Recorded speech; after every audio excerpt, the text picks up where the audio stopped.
Hi friends అందరికీ ఈ video పూర్తిగా రైతులకు అయితే ఉపయోగపడుతుంది. వీలైతే షేర్ చేయండి, ఎవరికైనా తెలియని వాళ్ళు ఉంటే తెలుసుకుంటారు. ఇప్పుడు మ్యాటర్ ఏంటంటే దళారులు మన రైతుల్ని ఏ విధంగా మోసం చేస్తారు. మన వాళ్ళకి చాలా మందికి తెలియదు. మనం పేద రైతులు పెద్దగా చదువుకున్న వాళ్ళం కాదు. చదువుకున్న వాళ్ళంతా వేరే వేరే ఫీల్డ్లోకి వెళ్ళిపోతున్నారు. చదువు లేని వాళ్ళంతా ఏం చేస్తున్నారంటే ఈ విధంగా వ్యవసాయంలో ఉండరు. ఏదో చదువుకున్న వాళ్ళు వ్యవసాయం మీద ఇంట్రెస్ట్ అనేది ఉండేవాళ్ళు మాత్రమే ఈ వ్యవసాయం ఫీల్డ్కి వస్తున్నారు తప్పితే మిగతా వాళ్ళంతా వెస్ట్రన్ కల్చర్లకి బయట కల్చర్లకి అలవాటు పడిపోయి మన కల్చర్ని మనం మర్చిపోతున్నాం. పోతే ఈ చదువు లేని వాళ్ళంతా ఏం చేస్తున్నారంటే వాళ్ళకి నాలెడ్జ్ లేకపోవడం వల్ల అందరూ దళారుల దగ్గర మోసం అయితే పోతున్నారు. చాలా మందికి రూపాయి విలువ తెలియట్లే. ఒక్క రూపాయి తగ్గినప్పుడు ఎంత నష్టపోతారు. మీరంతా అనుకోవచ్చు ఒక రూపాయి పోవడం వల్ల మనకేం పెద్దగా పోయేదేం లేదు, రూపాయి కాడ ₹10 కాడ పెద్ద లెక్కలేంది, దళారుల కాడ ఏంది అనుకోవచ్చు. కానీ ఇక్కడే ఒక ట్రిక్ ఉంది. అది మీకు ఆ రూపాయి ₹10 విలువ నీకు ఒక కేజీ మీద కానీ ఈ విధంగా ఉన్నప్పుడు నీకు పెద్దగా తెలియదు దాని విలువ. అదే పెద్ద మొత్తంలో ఉన్నప్పుడు దానివల్ల వచ్చే నష్టం ఎంత అనేది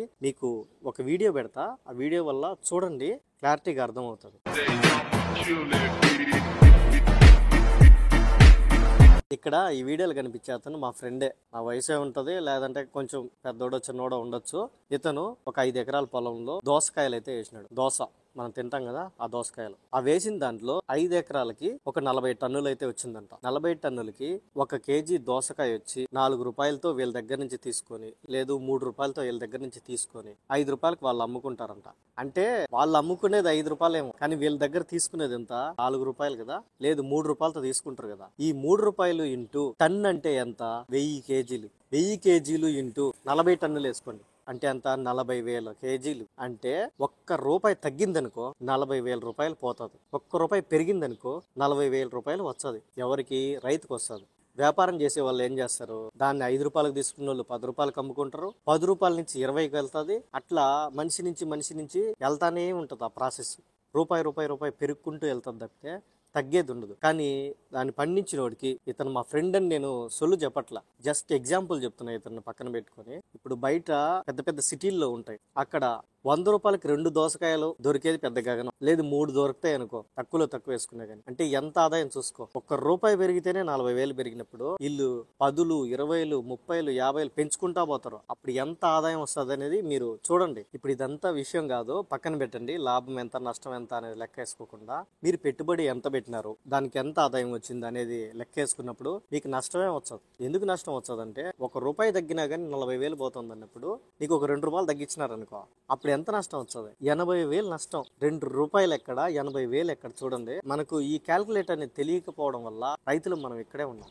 బిజినెస్ చేసుకునే వాళ్ళ మైండ్ సెట్ ఏంటంటే వీటిని క్యాచ్ చేసుకుంటాం. క్యాచ్ చేసుకొని వాళ్ళ దగ్గర ఒక గోడం పెట్టుకొని దాన్ని మొత్తం పిచ్చిగా అమ్ముకుంటారు. అదే వాళ్ళ ప్లాన్. అది వ్యాపారం అంతే. మనకు సరిగ్గా మన గవర్నమెంట్స్ మనకు వెజిటేబుల్ ఫ్రూట్స్ మార్కెట్లు ఇవ్వట్లే. అందువల్ల మనకి ఏమర్థమవుతుంది, ఏం నాలెడ్జ్ లేదు. ఇంకోటి, బిజినెస్ ఐడియాల గురించి చెప్పేవాళ్ళు లేరు. ఏదో రుణమాఫీ చేస్తున్నాం అది ఇది అంటారంతే కానీ వాళ్ళని స్వతంత్రంగా అమ్ముకునే హక్కు వాళ్ళకి లేదు. ఎక్కడో ఎవడో చేస్తే దాన్ని వీళ్ళు ఇది చేస్తారు. పాటించాల్సింది వచ్చింది. చాలా మందిని మనం టీవీలో చూస్తూ ఉంటాం, పేపర్లో చూస్తూ ఉంటాం. ఏం చూస్తూ ఉంటాం? రైతులు ఆత్మహత్య చేసుకున్నారు, అప్పులు కట్టలేక ఈ విధంగా ఇబ్బంది అయిపోయి చచ్చిపోయినారు, అది ఇది అని చెప్పి. కానీ మన వాళ్ళకి నాలెడ్జ్ లేకపోవడం వల్లే ఇదంతా కారణం అని నేను అంటున్నా. ఎందుకంటే ఇప్పుడు మనకు తెలియకపోవడం వల్ల మనం ఏ విధంగా ఎదగాలనేది మనకు తెలియట్లే.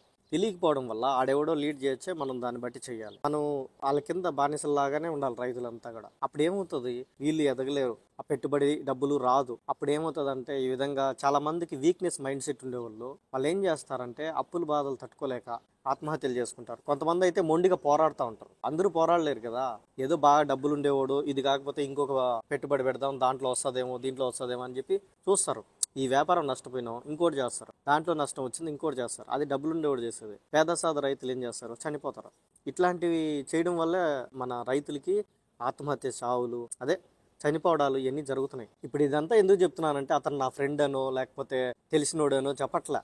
ఆడు ఊరికే తెలిసి నాకు ఈ విధంగా వచ్చింది నష్టం అని చెప్పి చెప్పినాడు. కానీ చాలా మంది అదే విధంగా నిజంగా బాధపడతా ఉంటారు బయట. కొంతమంది చెప్పుకుంటారు, కొంతమంది చెప్పుకోలేరు అంతే. ఇప్పుడుండే ఈ ట్రెండింగ్ కాలంలో డబ్బుకి విపరీతమైన పిచ్చి, డబ్బుకి ఎడిక్ట్ అయిపోయినారు, వ్యసనం అయిపోయింది అది. డబ్బు డబ్బు డబ్బు డబ్బు డబ్బు కోసం ఏమైనా చేసే కాలాల్లో ఉండం మనం. అట్లాంటప్పుడు ఎవరు అనుకుంటారు చెప్పండి, నష్టాల్లో వ్యవసాయం చేసుకోవాలి, ఈ విధంగా ఇబ్బంది పడాలి, కష్టాలు పడాలని ఎవరు అనుకోరు కదా. అందరూ అందుకే ఈ ఫీల్డ్ వదిలేస్తున్నారు. బయట దేశాలు ఏం చేస్తున్నాయంటే ఆ ఫీల్డ్ కి ప్రత్యేకమైన నాలెడ్జ్ ఏర్పాటు చేస్తున్నారు. టెక్నాలజీని కానీ తెలివితేటలను కానీ వాళ్ళకి అందించినారు రైతులకి గవర్నమెంట్లే. ఇంకోటి ఏంటంటే వాళ్ళు ఎంతకైనా అమ్ముకునే దానికి ఒక ఇదైతే ఉంటుంది.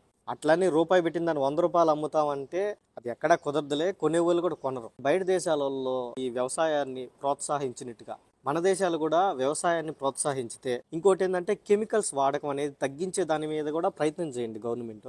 మంచి హెల్తీ ఆరోగ్యం దక్కుతుంది, మంచి పంటలు అయితే పండించారు, రైతులకి మంచి గిట్టుబాటు ధర అనేది దక్కుతుంది. దాని ద్వారా దేశ అభివృద్ధి పెరుగుతుంది, మన దేశాన్ని నంబర్ 1 స్థాయిలోకి తీసుకొని రావచ్చు. ఈ వీడియో ఎందుకు పెడుతున్నానంటే అందరూ బాగుండాలి, అందులో మనం ఉండాలి. జై హింద్.